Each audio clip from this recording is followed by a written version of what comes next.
Mm, okay, this thing seems like it's on. Can you hear me? Yeah, I can hear you. Can you hear me? I can hear you very good. Okay. Hello, everybody. Welcome to Overdose. This is my podcast, and today I have OrwellNGoode. OrwellNGoode is an author and a cultural warrior. He's right now in Chile. Orwell, how are you? Welcome. I'm good.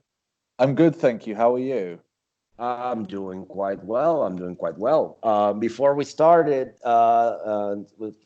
recording, we started talking about the weather out there in Chile. I heard, you told me it was very cold and what have you. I would like to welcome you. I also would like to tell everybody that Patreon is my platform, and you can listen to this podcast on early access here, and you can like, comment, and subscribe to my YouTube. And we'll get back to you, Orwell. Orwell, you. It's been a while since we last talked. How things are Chile? How are things in Chile, my friend?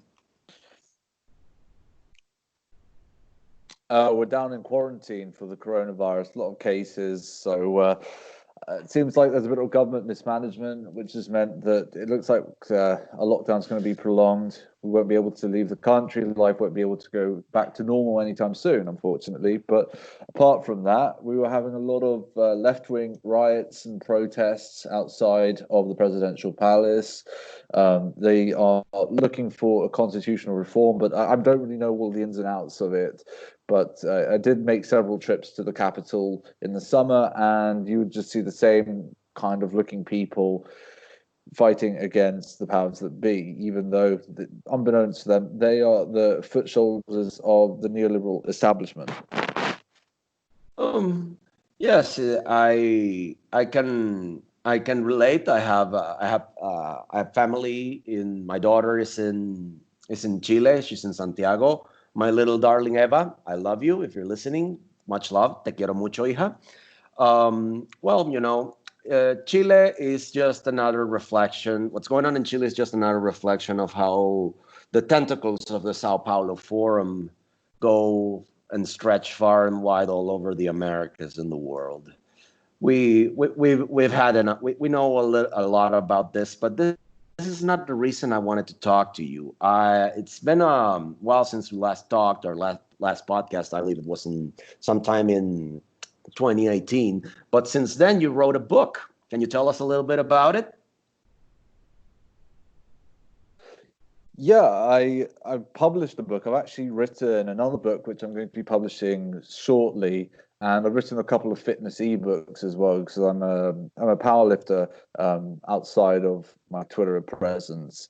So yeah, my first book is called A Matter of Time: How Time Preferences Make or Break Civilizations, and the point of the book is to bring across a new perspective in relation with time. So I believe that a society's outlook on how they treat time, be it within their own life expectancy or beyond, is crucial to whether or not a society will survive. At the moment, Western societies' time horizons don't really exceed a few days, if not a few years.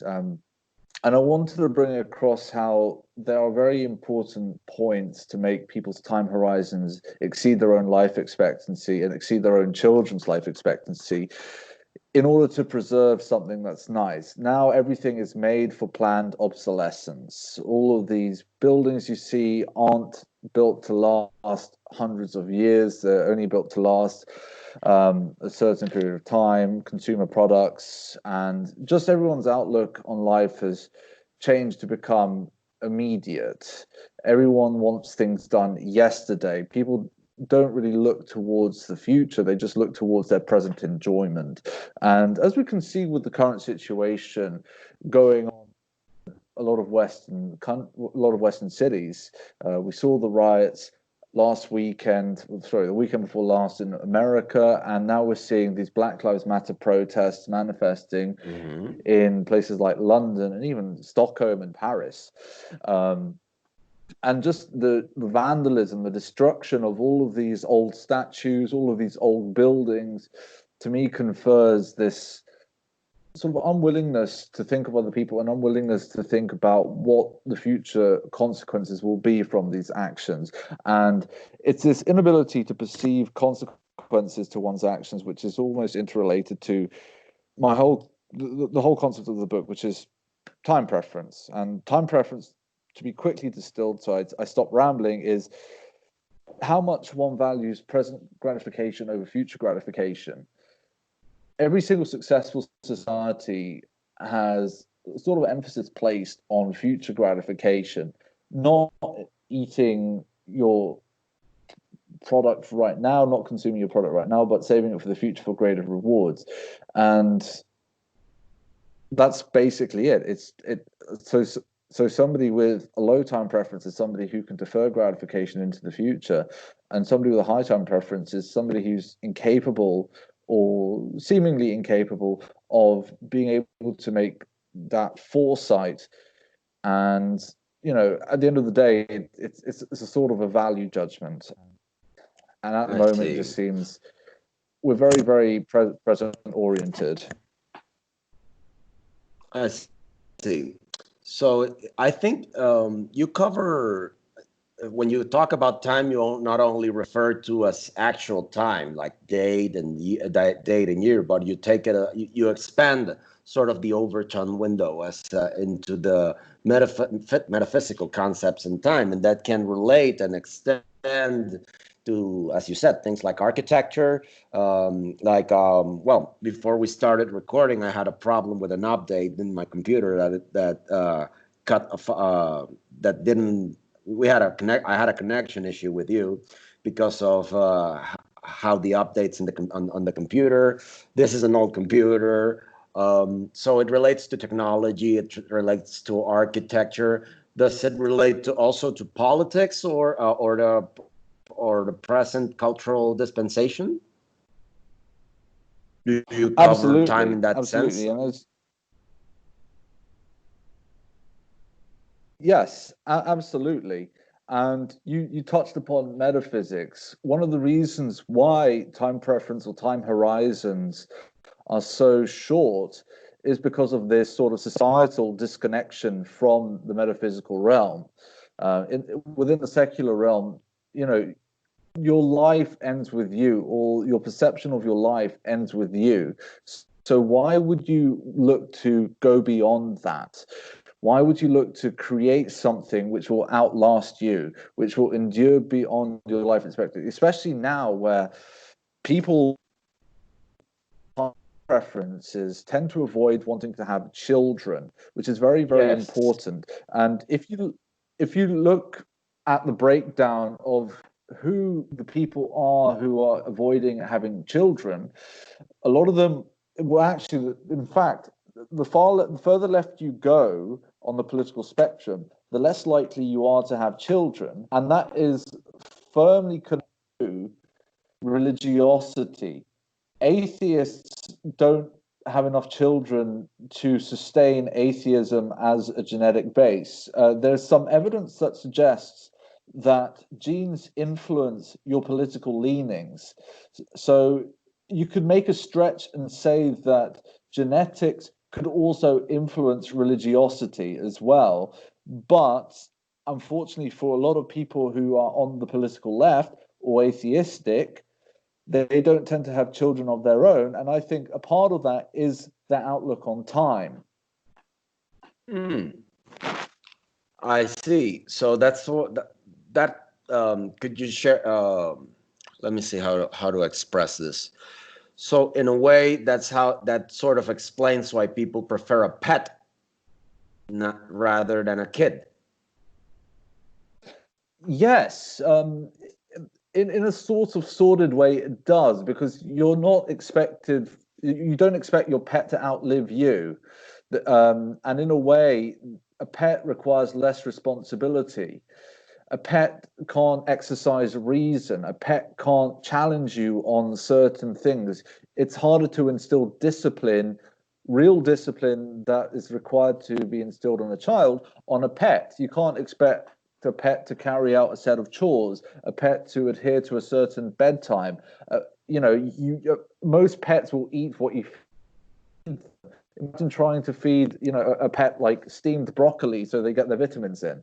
It's a lot harder to do for a child. And I've noticed that this all almost stems towards misanthropy. The people who claim to be humanitarians, the people who claim to be liberal and tolerant, are also, in a way, misanthropes. There was an old thinker, I can't remember her name, it was a sort of right-leaning thinker from the 1950s, who came up with the phrase humanitarian with a guillotine.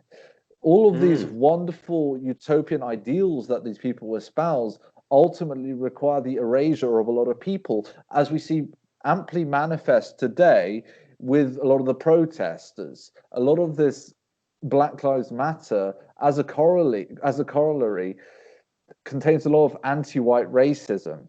So in order to propel Black lives, you have to almost oppress whiteness, or what they call systemic racism or institutionalized racism.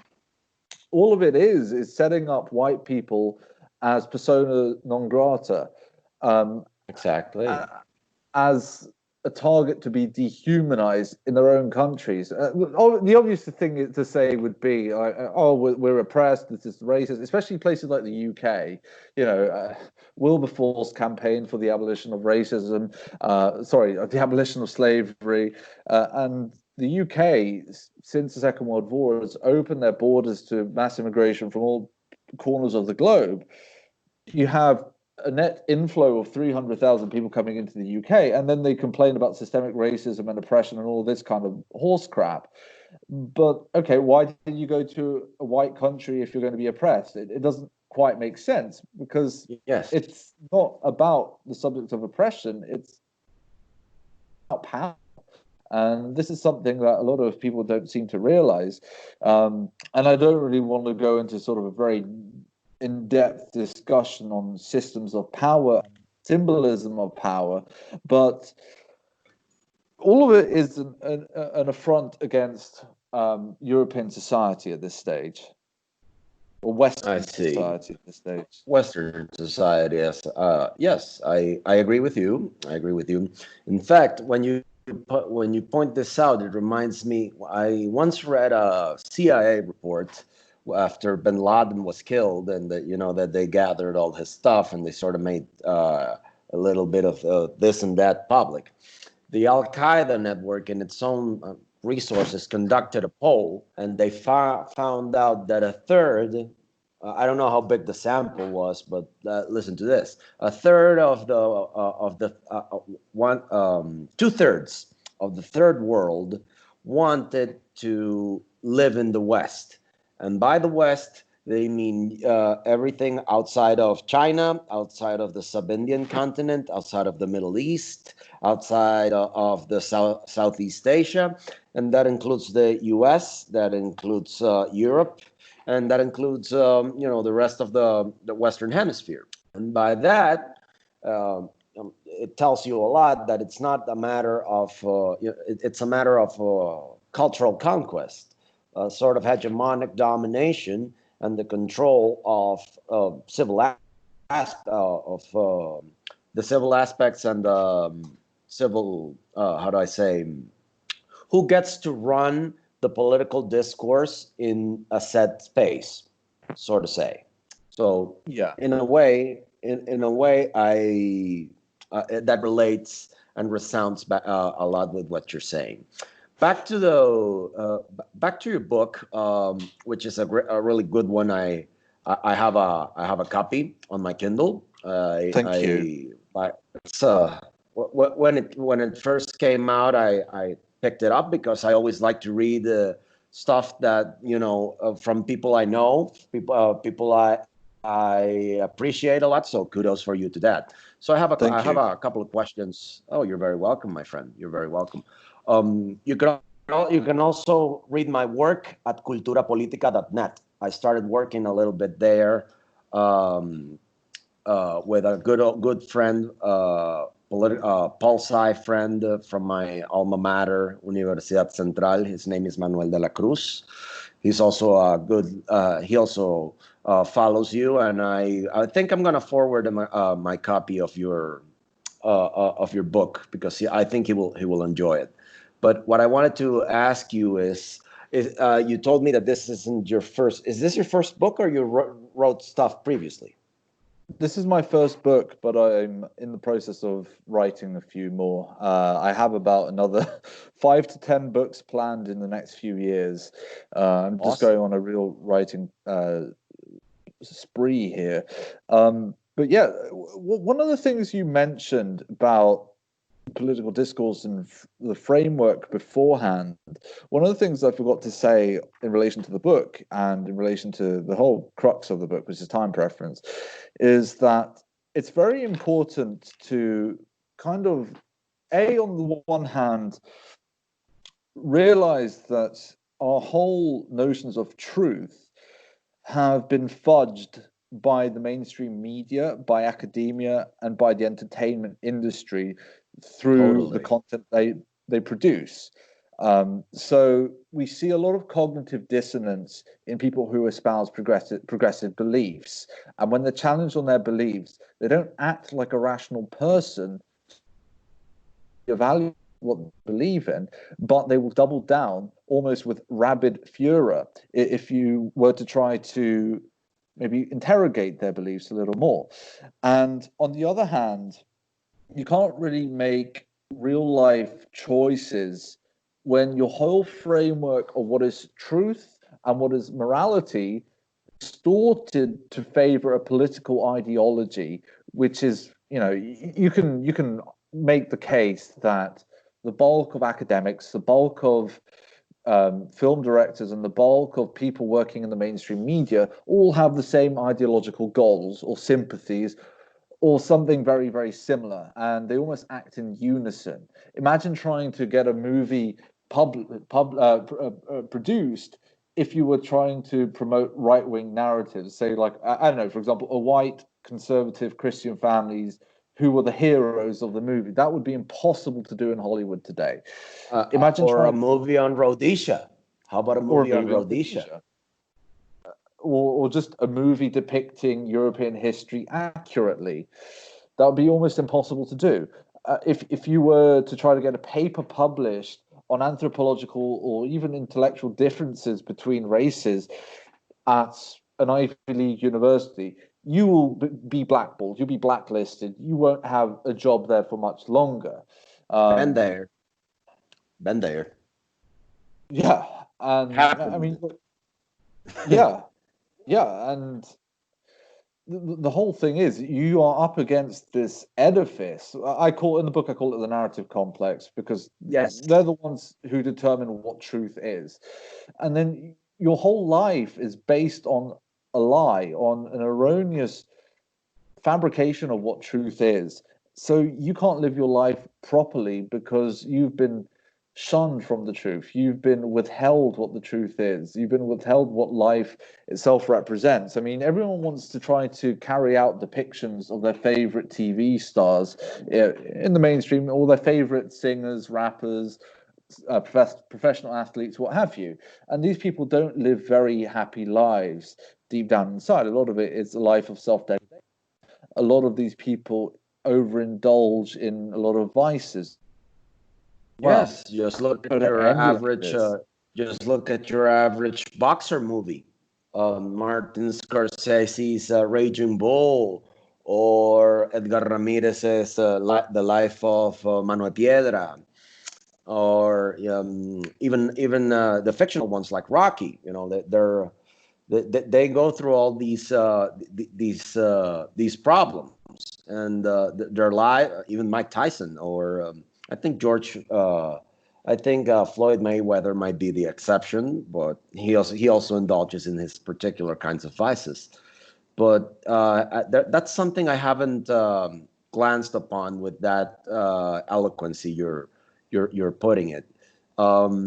May I ask you what motivated you to take time and the concept of time as you were focusing it on your book to transform those ideas into something tangible? What was the motivation for it? Well, like maybe 75% of people on the right, everyone comes from a libertarian background, or they have some sort of libertarian sympathies at the beginning of their quote unquote red pill journey. I read a lot of libertarian literature at the time, and I was fascinated by some of the work of Hanso and Hopper. I quite liked some of Murray Rothbard's work at the beginning as well. And one of the things which was the concept of time preference, but the libertarian usage of it was just limited to an economic realm. Hanso and Hopper tried to take it out of that realm and expand to the political and the social, and I take it one further and I expand it to the metaphysical, to the social, to the epistemological, and way beyond that. And I think that you can really use it to explain away a lot of problems that we are encountering in every single field, in a lot of society, in most, not just Western society, but the society at large. I mean, you can't exactly say that people in Latin America have sort of collectively low time preferences. Instead of, let's take Venezuela, for example. Okay. As you said, more than half of the population has left the country since dawn of Chavismo. Now, that would denote, in a way, high time preferences. The reason is not just the mismanagement of the oil industry, but the reason is people rather get the instant gratification of moving to a nice, cushy, or but slightly better off Latin American country, or move to a Western country and start living their lives instead of staying behind and sort of stemming the tide and fighting off Chavismo and the Maduro regime. They just want to leave and get their own. They might stay loyal to in the new countries, but they would rather leave than try to see it through and then rebuild from there when the Maduro regime is eventually toppled or fizzles out. Yeah, well, yes, I think that's a prime example. I'd like to expand a little bit on that idea. Here's another thing peculiar about the Venezuelan diaspora.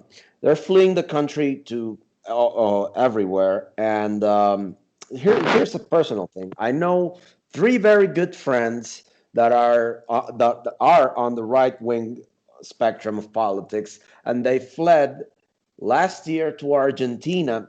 They went to Argentina, and one of them went to Chile.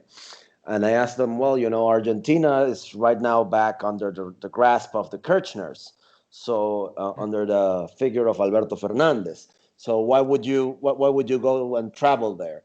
They said, and the answer I got is, well, in that government can last at least another 5 years. In Venezuela, you don't know how long the government is going to last. So if they go from left to right or from right to left, I don't mind, but staying all the time in this country is a bit of a nuisance for me.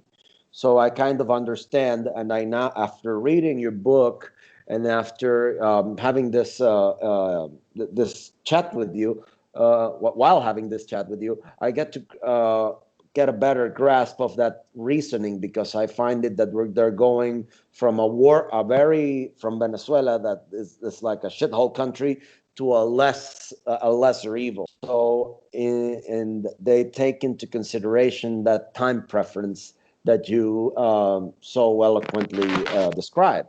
So in a way, I get after you're explaining, I can sort of empathize a little bit more and comprehend that logic and reasoning. Right, and sticking with Argentina, you can also make the case of there being a collective high time preference with the voter base. for voting in Alberto Fernandez again, who is he's a Peronist, he's a Kirchnerite, and Argentina was once the jewel of South America. They were once one of the most affluent countries in the world, but they look like they've been mired in the 1920s, just from a series of corrupt politicians. But at the end of the day, I'm not an exponent of democracy, never have been. And at the end of the day, this current administration was voted in because Argentina's nutsack is in a vice grip from the unions, and the unions get people from the worst neighborhoods in Argentina just to rabble rouse, just to cause trouble.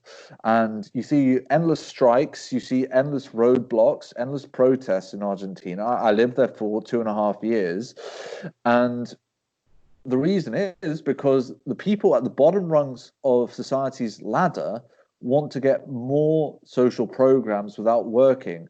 In fact, for a lot of people, going out there and protesting and causing a stir is what is their full-time job. They don't have any gainful employment other than protesting and complaining about the fact that they don't get enough social benefits. They don't get enough welfare. And the reason why you have all of these god-awful Argentinian politicians is because a huge portion of society wants things in the here and now. They don't care about the future. They don't care if they pillage the country. They don't care if they bleed the tax base dry. They don't care if their economy's in the shitter, in the tank. Sorry for the profanity. They don't care if their economy is... Profanity is encouraged. Don't worry. Our audience is over 18. They can handle the cuss words. Don't you worry. Go ahead. I'm sorry for interrupting. That's okay.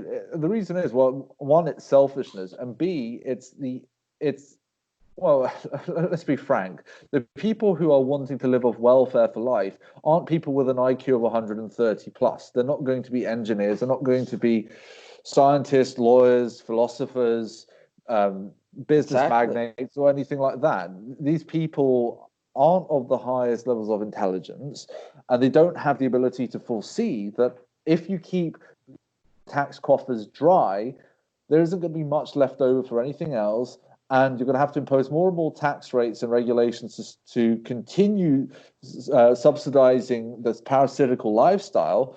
And what's going to happen to the country? And what's going to happen to you? You're not going to be able to earn as much in relation to what you could be because you're bleeding them dry in the here and now. Argentina keeps having monetary crises. Argentina suffers from hyperinflation as well. And the reason is in part to keep these people at the bottom happy. Your benefits aren't going to be worth that much in a year's time if you keep pressing the government to carry on paying them out to you. They're going to have to keep monetizing the debt. They're going to have to keep printing money to keep you happy in the here and now. And what of the future? Well, let's just hope that if you're a politician in charge, that you're either voted out or you're retired or even dead before the time the shit hits the fan. Yes. Now that you put it that way, if you take a look at what, taking into consideration what you just said, drying out the taxpayer base, just eroding the productive, how do you say, material, human resource. Promoting forced exodus like it's happening in Venezuela. This is exactly what happened in Venezuela. In Venezuela, the governmental structure created by Venezuela's politicians in the middle of the 20th century created a government-sponsored social climbing ladder that paves the way for a civil political elite. And it was ideologically married to left-of-center Cold War politics. Mm-hmm. The baby boomers that want to relive their days of thunder tend to forget, and I think this is mainly due to neuronal plasticity, that it's naive to think that the Venezuelan democracy doesn't imply traversing the different circles of a Dante and Inferno of the Chavista kind. And these circles of the Venezuelan underworld that I currently live in share a lot in common with, straperlo, social climbing ladders. And these were built by none others than the fathers of Venezuelan democracy. And these preferences, these short-term preferences, ended up giving us the present dispensation in which Chavismo's tentacles stretch far and wide, even to Chile, even Argentina, Brazil. Pretty much the whole map of South America was painted red, and it's how do I put it? If you take a look at Venezuela's map, our area size is more significant than the state of Texas. Okay, right, and this is a disturbingly perfect tropical paradise with all the oil in the highest oil reserves in the world, highest gold, diamond, coltan mines, rare earth, rich minerals, and yet our preference in such short-term things, it ended up destroying the only viable product that we could export, which was oil. We ended up importing Iranian gasoline and Algerian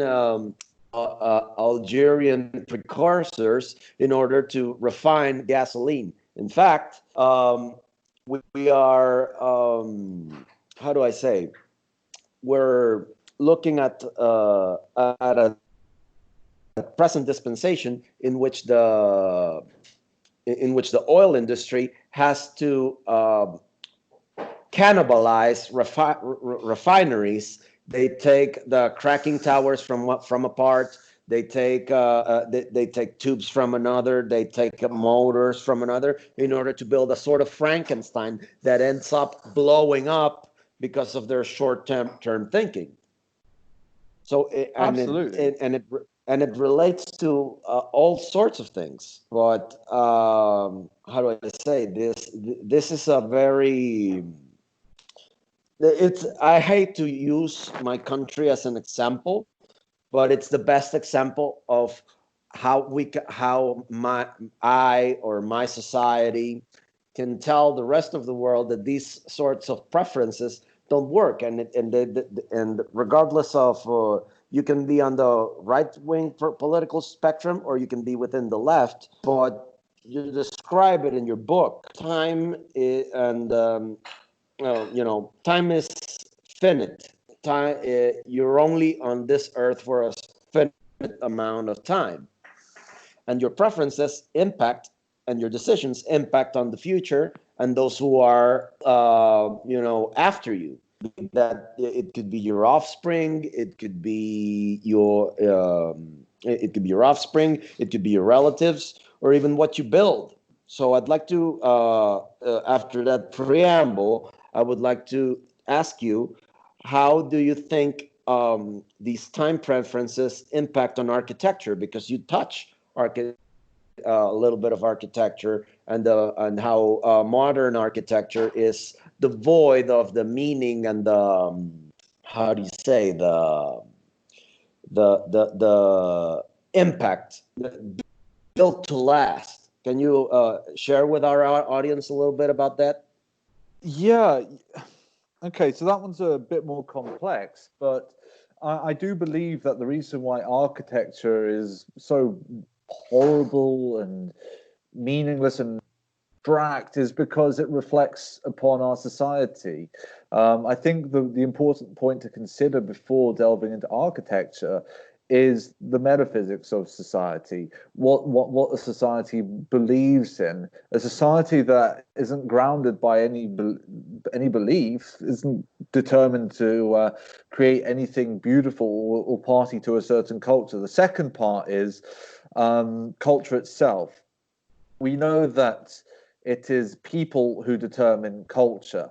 Multiculturalism cannot exist in any cogent sense because it will just cause factionalization or balkanization within a city. I mean, you can take London, for example. Exactly. I was going to London point that out. London Go has ahead. gone to the point where you have Somali migrants creating the little enclaves, and then you have Caribbean migrants creating the little enclaves, and then they stab and beat the crap out of each other. It simply doesn't work. They say it's there to enrich British culture, because British culture is male, pale, and stale, as they say, or something like that. Pale, male, and Yes. stale. Hell, And it's melon just sale. it was just created by dead and old white men. It has to be thrown away because it's inherently evil. But architecture, Also, uh-huh. just Oh, go real ahead. quick, Sorry. architecture such as brutalist architecture, which was borrowed from Soviet architecture. This is to facilitate the transition into a multiracial, multicultural society. And I say this because if you were to go to, I don't know, somewhere like rural Britain, where you have these Tudor style cottages with thatched houses, it's very traditionally British. I think it would be quite daunting to an outsider just to up sticks and relocate somewhere whose architecture is very germane to a certain part of the world. If you look at somewhere like Liverpool, in the 19th century, Liverpool had some of the most stunning architecture you'll ever see. These stately buildings, these huge colonnades. It was absolutely fantastic. And then Yes. after the Second World War, the Labour government razed about 80 to 90% of these beautiful buildings. They are no more. But a place which has strong architecture interrelated to its culture doesn't pave the way to a multiracial society. You need to have a cultureless architecture to be more welcoming to a sort of a neoliberal Babylonian experiment. Hmm. When you point that out, when you point that out, made me remember that tower that caught fire and was a massive public outrage in the UK. I think it was Greenfield or Grenfell Tower. Grenfell, Uh, Grenfell Tower. yeah, yeah. It made me reminded me of that. It also made me think and consider, the colonial Caracas. If you look at the small enclaves of what's left after the development of and the expansion of Caracas, the colonial Caracas was called the city of the red roofs. Much in like many parts of, I think in many parts of Europe, there was a limit of how high could you build construct a building, how and the architectural style uh, that you were allowed to develop. After democracy came, development came, many governments came. This is not just a work of a few, but a collective of, and I would have to, it would take me a lot of time to explain further. But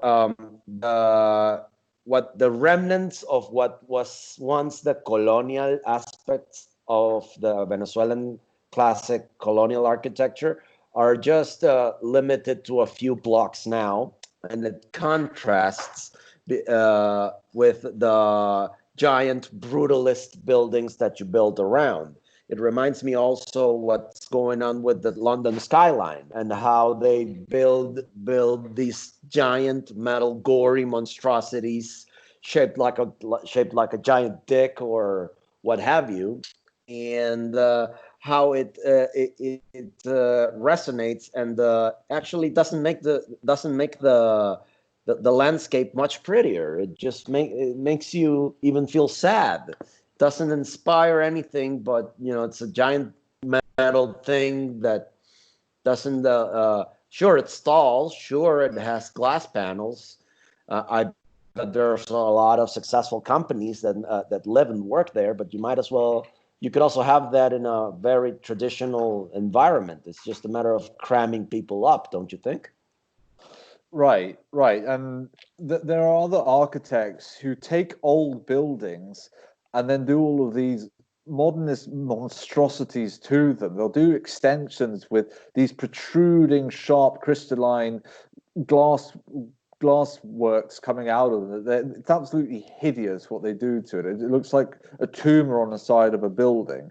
And you know, these kind of buildings, the concrete jungles made out of steel and glass, don't communicate anything, any meaning at all. It just communicates the almost the overarching power of globalism and global capitalism. You see it all over almost every single major capital city, with the exception of maybe some African countries.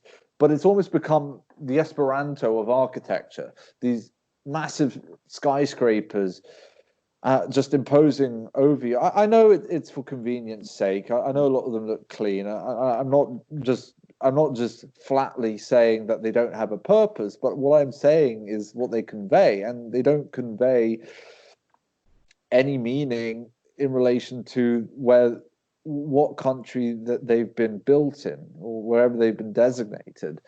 I'm sending you. Yes, I'm sending you over. This is Caracas's latest. It's not so latest. But if you take a look, that's the cultural and theater complex of the most one of the most wealthy municipalities of the capital. If you look at it, it's a giant metal orange blob encased within a bunch of buildings. And it resounds with what you're saying. I'm sorry for interrupting you, but I felt like I felt compelled to show you this because it perfectly reflects what's going on. Yes, the cultural complex inside, it has beautiful acoustics. It accommodates lots of people. There are lots of great plays there. But I think I think that's also the work of lazy architecture. It's just geometrical, amorphic blob. I don't know if you got the chance. Yeah, I can see it now. I mean, it's shapeless. It's just a bunch of triangles formed together to make it kind of either looks like a set of fly eyes or a set of tits. It doesn't look like much. It's very, very ugly, and it's not a shape, and it doesn't resemble what a building should look like. They almost want to rearrange the boundaries of. I guess that you can make like a Platonic argument of forms, but they kind of want to rearrange or redefine what a form of something is. For example, you could extend this architectural discussion to the meaning of words or the meaning of gender and sexuality. For example, now a baby can be non-binary. A child can be a drag queen from the age of 2. And you need to respect that child's decision. Of course, they can't set their own bedtime, drink alcohol, or drive, but they can make life-changing decisions, which we know has very detrimental consequences to a lot of people who identify as such, especially if they have irreversible and permanent operations to affirm the gender they believe in. And the same could be made, and I talk about this as well. I talk about language in the book as well, about how meaning needs to have some semblance of being eternal in some way or lasting. Now, language doesn't really last. You know, if you were to say colored people to a crowd of progressives, they will hound you out the building because you didn't say people of color. So in the 70s, it was okay to call a gay person queer, and then 80s, 90s, and 2000s. To call a gay person queer, and now it's okay to call a gay person queer again. Yes, yes, that's a perfect thing. And I don't know if you also noticed my mother. Well, you probably have since you live in Chile, but also take a grasp at how the beauty of language and the cultural richness of language is destroyed and gets butchered by gender neutral pronouns. Yeah. And for example, in Spanish, you like in English, different from English. There's genders for objects. So the chair is a female chair, is la silla. But now, thanks to the wonders of these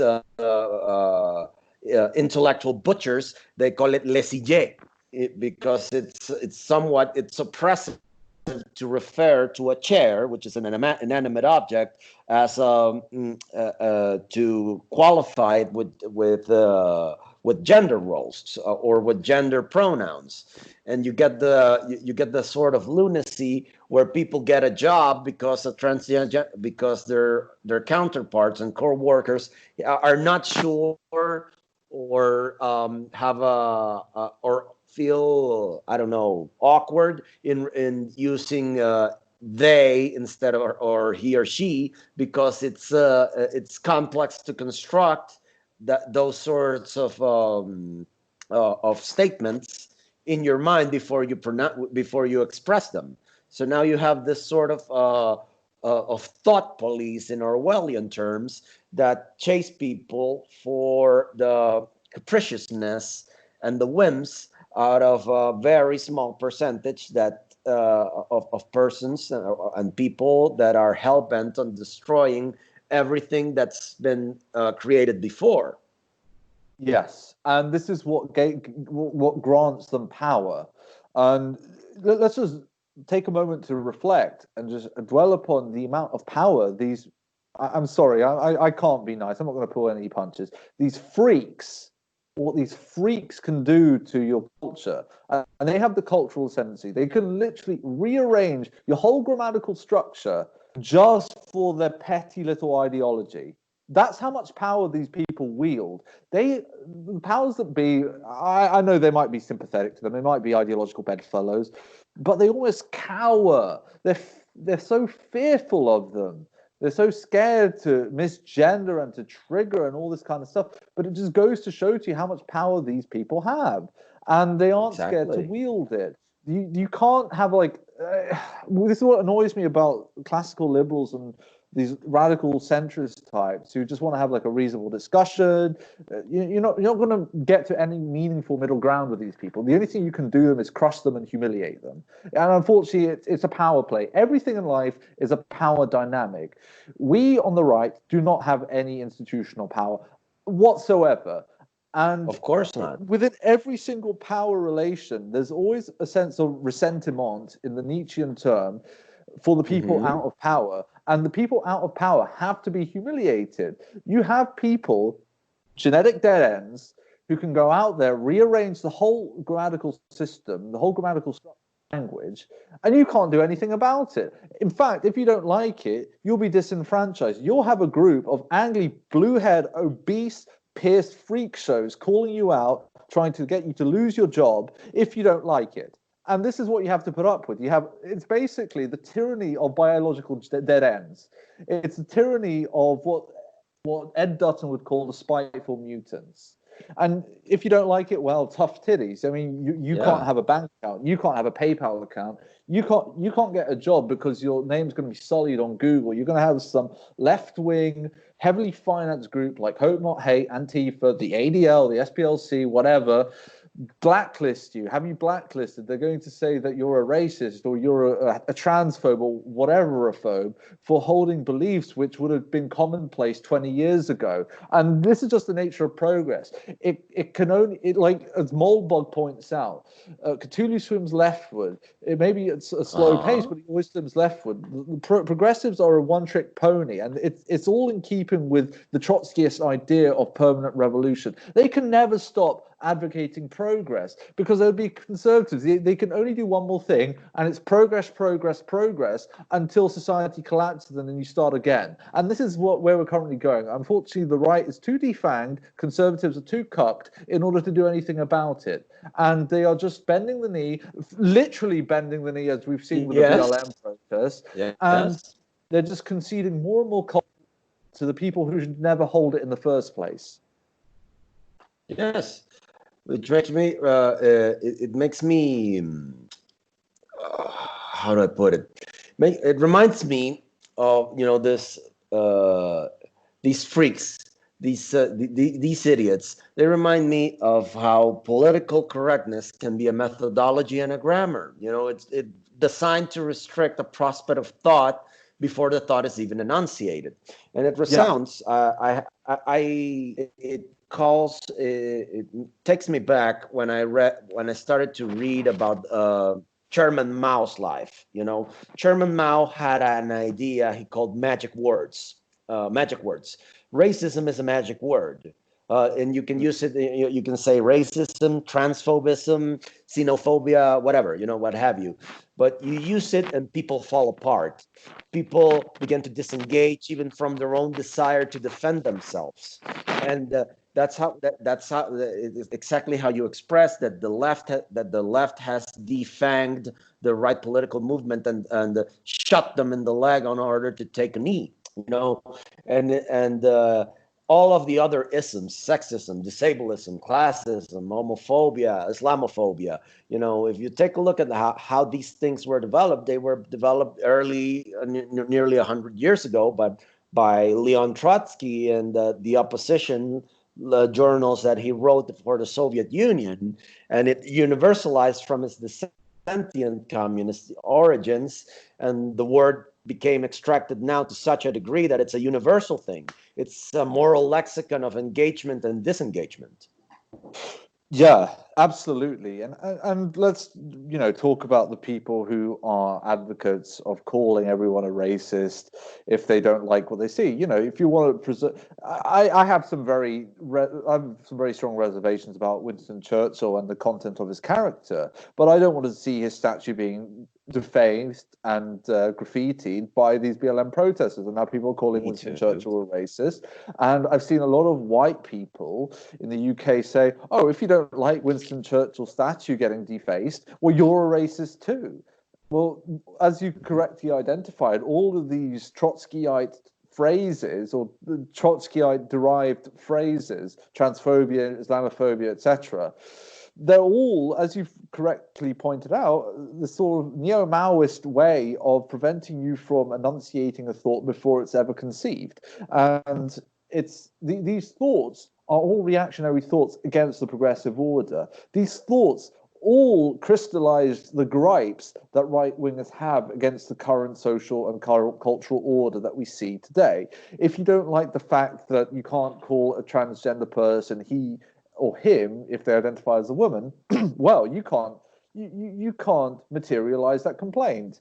If you don't like the fact that you have 300,000 in the UK, that you have 300,000 net immigrants coming in every year, well, you're a racist. You can't have a legitimate complaint. So eventually you're just going to have to wait and see your country get turned into Mali from the Maldives, which is or a new Singapore, just one concrete jungle with no countryside. That's what you have to look forward to. You need to become this hellhole neo-Babylonian experiment where all cultures and colors of the world unite to make like the United Colors of Benetton in your own country. Everyone's going to be identityless. Well, no, actually not. They're not going to be identityless. In fact, their own pre-existing identity from before when they came to your country will be emboldened. You know, you see this all the time. Yes. UK, they become more and more patriotic of where they came from, but you can't dislike the current order. And I know a lot of people on the left, and you know, people I can't mention, they will call you out. And if you say that you don't like the current order, well, oh, you're just against this group of people. Well, no. Why do I have to like? Why do I have to like where culture is eroded, where language is eroded, where traditions are broken down, where even the food, even the food, right? Everything has to be destroyed in order to grant the most dysgenic people in society power. Everything has to be destroyed. And it all stems from the left-wing or secular metaphysics of egalitarianism, because it is an irrational belief, egalitarianism. There is no inclusive evidence to prove that everyone's the same or everyone is simply a blank slate. There's no scientific proof of it. In fact, quite the opposite. But they have to suppress the truth in order to keep their metaphysic alive. how does this tabula rasa of societies that we have now contrast with the aspects of time that you cover in your book? Because it seems that's a as good though question. it's as though well, in on Twitter I consider you a bit of the quintessential counterculture warrior on Twitter because of the snippets and stuff you post there. But I'd like to pose to you that question, because after going with this conversation, you place, I'm a big fan of pop culture. When I picked up your book, I started to listen to Pink Floyd's Time. Tired of lying in the sunshine, waiting for stuff to wash the rain. And how does this? I'd like to ask you that question. Go ahead, but by all means, because it is a sort of a culture war. So how did this one thing does match with the other? What tabula rasa interlinking with time preference? Well, that's quite a difficult question to answer, but I think that we have ample proof with the failed magic soil theory, where so Minneapolis was in the news over the past week. They have a large Somali community which hasn't properly integrated into American society. I believe about half for shitting in the avenues. Right. I believe that around half of the adult population is on welfare. Ann Coulter said that in her book Adios America from 2015, 2016. And there were millions of dollars in welfare money siphoned to the Somali terrorist group Al-Shabaab from Minneapolis, St. Paul area, the Twin City area, Minnesota. So within tabula rasa, there is this expectation that people will become or change due to knowledge and education within a certain society. So the idea is you can import a lot of Somali children to Sweden and they will become as Swedish as Lars or Olaf, which we know isn't the case. They form their own parallel society. They consume disproportionate amounts of welfare. So I think it's complete BS. I think that, experience tells us that tabula rasa and time preference, you could try getting somebody of lesser intelligence and take them as a child, educate them into becoming a good financier or to be a droit with, but they probably won't be as gifted an investor. Investing is like the economic, purest economic expression of low time preference. Okay. So, you need foresight, you need to account and factor in potential future changes. You need to do a lot of things in order to be a good investor. But somebody who, you could take like a person who might have less gifted parents for this kind of stuff, and then somebody who has better gifted parents. Say if the Warren Buffetts of your world were to have a couple of kids and you were to just take them into foster care, I think people who come from parents with a better foresight, and even if they weren't raised by those parents, would turn into be better investors than somebody whose parents, spent money as soon as they got it. They were the ones who'd be buying crates of Bud Light and packets of menthol cigarettes, that kind of stuff. So I definitely think that there is a genetic role in being able to have lower time preference. Well, we're reaching the bottom part of our show here, of our podcast here, and I'd like to ask you one more, my next to last question. Once again, I'd like to thank you for coming over. This has been a great chat, man. I wish we could do these things a lot more frequently because I learned so much. I have a question regarding your book. Did did you edit anything out of your book? What did you edit out of this book of yours? Well, I didn't edit it at all. I didn't have time to, unfortunately. The reason why there's a few grammatical errors and typos is because I didn't have time to edit it. I set a release date on Amazon, and I just ran out of time.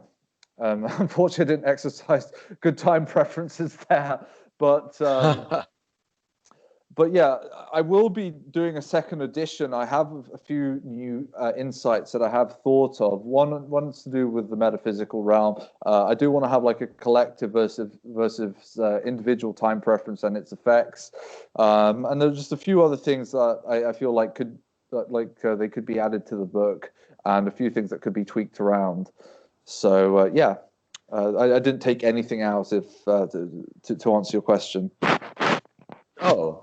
I see. Well, that sort of answers my last question. But then again, I'd like to ask you another, if you don't mind. Okay. Is there what are the how has been your? I'm a published author myself. I wrote a book with I co-authored a book with Kurt Doolittle and Michael Churchill regarding branch of right-wing thought called propertarianism. I'm going to share it with you after, so you can take a look at it. Definitely. How has been your experience? Sure. I'll send you an e-copy so you can take a look at it. Here's my question. How has the experience with publishing with Amazon been like? I haven't had any problems. I've actually had more problems trying to get real-life publishers than being self-published. So I think I'll go down that route. I think I'll continue to self-publish. That's amazing. Well, I think we have to wrap this up and end it. That's a little bit over an hour. Once again, I'd like to thank you for coming over, Orwell. It's been a great opportunity to talk to you. I'm going to send you the book right after we stop this recording, and so you can take a look at it. Well, where can you give us an idea of where can we follow you? Where can my audience, if they want to hear from you, if they want to see what you have, can you give us your digital coordinates, so to say? Yeah, you can follow me on Twitter at OrwellNGoode. You can follow me on Facebook, I have the same handle there. I'm on Gab OrwellGoode. And yeah, please look out for my next book, which is going to be called The Clowning of America. And I'm going to be tackling neoliberal economics and just the how can I put it nicely? The ineffectiveness of mainstream conservatism. So those 2 points I have tackled, and I'm going to try to edit it nicely and neatly for my second release. And that should be out sometime next month, I'm hoping. Awesome. Well, Orwell, thanks for coming, man. It's been awesome. You guys can follow me on my Patreon, patreon.com/Alberto Zambrano with a Z. You can follow me on Twitter at Alberto Zambrano. I will post Orwell's digital coordinates on the description for this video. Please, guys, don't forget to comment, like, and subscribe. If you guys are on my Patreon, you can check it out. You can also check me out and check the stuff I write at culturapolitica.net. We are a very cool and right-wing thinking platform there that I have with my buddy Manuel de la Cruz, whom you can also follow at Razón de Estado on Twitter. Thanks, Orwell. Thanks for coming, man. Much love. Thank you, Alberto. It's been a pleasure.